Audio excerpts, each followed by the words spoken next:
inside of that? Because you hear these stories about don't use some things or others because they might be flammable and all these other things. What do you use on the inside of it? That's very confusing, very scary. Okay, well, this Okay, what is this? this is called warm and white. Warm and white Mhm. batting. Okay. Okay. And then we have this one that's perfectly fine. It's a poly.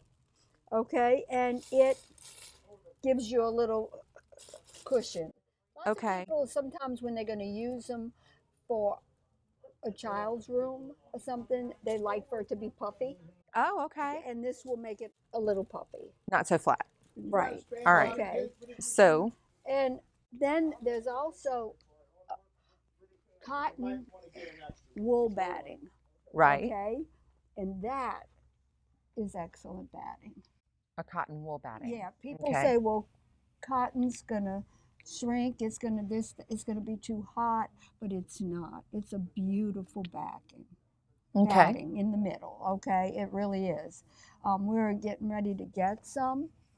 Then we'll have the 3 different kinds of batting because of late we have gotten quite a few quilters.